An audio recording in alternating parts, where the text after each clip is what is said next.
miundombinu, na kama hiyo itashindikana, labda hapa ambapo tunafanya biashara, kama kuna uwezekano wa sisi tulipie, kwa sababu sisi wote hapa ni wahangaikaji, na tukikuta kule tunakuwa tunatafuta riziki, tuna familia, tunalipia nyumba. Kwa kipindi hiki ambacho bado kule kunatatuliwa, tunaomba tuendelee kufanya biashara maeneo yale kwa tahadhari mpaka tutakapokamilisha kuhamia kule, kwa sababu unaweza kuwa umeweka pale meza, yule mama akaja na gari yake na mgambo, mnafukuzwa, mnafanyaje? Siku hizo 200 haingii, na wakati ukiiba tena unakamatwa. Kwa hiyo nilikuwa ninaombi kwa muda huu mtuache kwenye maeneo yale tulipojishikiza, tufanye biashara. Baada ya kila kitu kukamilika pale, kwamba miundombinu imekamilika, si kule tunaenda. Nilikuwa naombi hilo kwa sasa hivi, maana tunahangaika. Safi. Jamani, mimi kwa majina naitwa Ibrahim Ali Mbiri, ndio mwenyekiti wa machinga wilaya ya Mbulu. Lakini pia leo nimekuja na mwenyekiti wa kata wa machinga. Lengo ni nini? Lengo nimemwambia twende tukasikilize hoja za wana stopover, lakini pia tunaye mwanahabari wa wilaya. Hii yote tumekuja, lengo ni nini? Lengo kwanza tunatakiwa tujue kwamba sisi sote ni wamoja, hatujawahi kubaguana, na sisi sote tunajenga nyumba moja. Mimi labda nianze na hili kubwa la mwenyekiti alilolisema.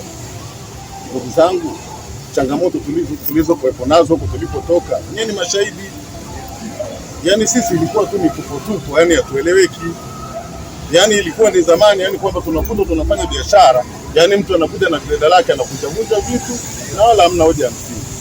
Lakini serikali hiyo ikaona mbali zaidi, akasema hapana, sasa hivi kidogo, yani kwamba kama serikali inakuwa ina shida na eneo fulani, basi tunaonyesha, tunaambia jamani, hebu nendeni pale kafanyeni biashara pale.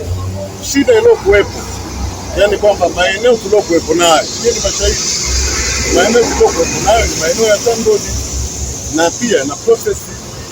Sasa mimi nilikuwa nataka nishauri, kweli kuna watu ambao wataki kuhamia kule, lakini kule ndo tayari nini tumepewa. Hebu kwanza kile tulichokuwepo nacho jamani tukishike, lakini tukishakishika kutakuwa na hoja. Nini maana yake ya kusema hivi? Maana yake ni kwamba ndo kama hapa tumeshapata hoja kwamba inahitajika bana kule bana umeme, kule jamani maji, kule jamani nini, kule jamani choo. Ajenda leo kuja ilo nifanya mimi nikaja na nipone. Moja ni lugha. Yaani sisi viongozi ambao tumeaminiwa kuwasimamieni nyinyi, yaani lazima tukubali mwisho wa siku tunaowasimamia si watoto wa shule, tunaowasimamia ni watu na familia zao, tunaowasimamia pengine age the go, yaani kwamba wengine wametuzidi umri. Kwa hiyo mwisho wa siku ni lazima tuwaheshimu wale tunaofanya nini, yaani tunaoongoza. Haiwezekani unaenda sehemu unatoa maneno magumu. Unapoenda kutoa maneno magumu ndio hizi tension tulizofanyaje tulizokuwa nazo. Mimi nataka niseme jambo moja kwenye hili la lugha. Alafu sasa kuna kitu unakikosea Boni, unasema afisa mipango. Huyu afisa mipango unomtaja wewe ni nani? Wakati ya Saranga. Jamani, mimi niwaahidi kitu kimoja. Mimi kama mwenyekiti wenu, kwanza mimi nishukuru atuje kukaa hivi tukakaa tukabadilishana mawazo. Na leo ndo namba moja. Kwanza niwashukuru. Lakini jambo la pili, kuhusiana na hilo swala la lugha, hizo lugha mnazoambiwa ngumu, mimi kama mwenyekiti wenu wa wilaya, na naomba mniamini, tamuita mimi huyo Madam Jeni nije nimwambie, tamwambia bwana, wananchi wa stopover wao yani hawahitaji lugha ngumu kutoka kwako, bali wanahitaji faraja kutoka kwako. Yani wao wanatolewa point A, wanaenda point B. Mazingira kule bado sio rafiki, ndio tunapambana mazingira ya rafiki. Kwa hiyo wanahitaji lugha zile za faraja kutoka kwako wewe, lakini ukienda kuwapa maneno magumu kidogo unafanya nini? Unawachanganya. Mimi jamani, kikao kisiwe kirefu kwa sababu sisi sote hapa ni wapambanaji. Mimi niishie hapo. Mnipe majukumu. Pia bwana, mimi kama mwenyekiti wa wilaya kwenda kuwaambia wananchi wangu wa stopover, wafanye biashara wa stopover, lugha zako ngumu sisi hatutaki. Umemkuta mtu yuko point A, muelekeze jamani, hili eneo jamani, hili labda pengine kuna mwekezaji, lakini pia mbona kuna eneo tumwapeni kule.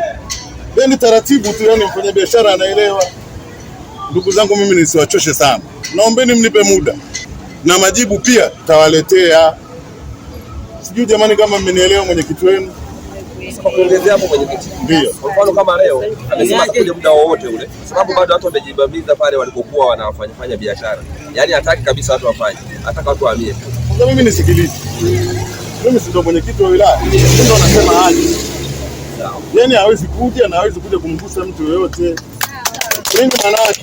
Si yani hawezi kuja kumgusa, yani kwamba akiwa na maana kwenye ile lugha aliyoongea ya kusema kwamba atakuja kuvuruga mali ya mtu. Sawa. Yaani tunachohitaji sasa mtu huyu mfanyabiashara huyu aeleweshwe tu taratibu wapi atoke na wapi aende. So kutolewa ile lugha bwana, ikifika jioni tutakuja kuvuruga. Iko kitu iko hakipo. Mwenyekiti, naomba mninoti vizuri. Yaani hawa watu wanahitaji pia faraja, kwa sababu wanatoka kwenye mazingira walioyazoea, unawapeleka kule kwenye mazingira ambayo ni magumu. Kwa hiyo tunahitaji tuwafariji, sio kuwapa maneno magumu. Lakini nataka niseme jambo moja, nani mwenyekiti, sisi binadamu, kila mtu anajijua huko kwa jinsi alivyozaliwa.